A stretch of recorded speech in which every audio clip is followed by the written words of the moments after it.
Soul कव सोलाची दाखव. आला रे आला शेवल्यांचा सीझन आला. आमच्याकडे मे महिना सुरू झाला आणि जूनपर्यंत ही शेवल्यांच्या भाजींचा महोत्सव सुरू होतो. आमच्या इथे डोंगराळ भागामध्ये खास करून ही भाजी आढळते आणि शोधायला खूप लांब जावं लागते. तर सीझन सुरू झाला का सगळेच आणून ही भाजी बनवतात. तर आमच्या इकडच्या माणसांनी ही अशी शेवल्यांची भाजी खूप सारी आम्हाला आणून दिलेली आहे. कामात असल्यामुळे बनवता आली नाही, तर आज ही शेवल्यांची भाजी मी बनवणार आहे. आणि शेवली आली का मला जास्त आनंद याच्यासाठी होतो कारण की या भाजीमध्ये निसर्ग खूप सारे रंग टाकतो. जणू काही निसर्ग आपल्या ब्रशने हे शेवल्यांचं चित्र रेखाटतं.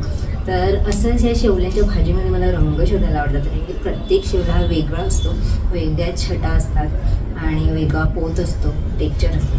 तर अशा या शेवल्याचा हा रंग आहे येल्लो थोडाफार आणि आतमध्येही अशा प्रकारचं टेक्चर आहे. आमच्या पालघर जिल्ह्यामध्ये खास करून ही जास्त भाजी आढळते. आमचं खूप भाग्य आहे की ही भाजी आमच्या पालघर जिल्ह्यात आढळते. आणि ही भाजी आहे ना पटकन होत नाही, याला खूप प्रोसेस लागते. तर अशा या प्रोसेसने ही भाजी होते. आणि ह्याच्यामध्ये मेन जास्त करून जे इंग्रेडियंट्स आहे जे महत्त्वाचं ते म्हणजे काकडं आणि ती शोधायला आणायला मला डोंगरात जायचं आहे. तर अशी ही भाजी आज मी बनवणार आहे आणि रंगसुद्धा शोधणार आहे. मला हा बघा हे वेगळ्या रंगाचा शेवला आहे, मी सोलला आहे त्याला आणि कापल्या तो कसा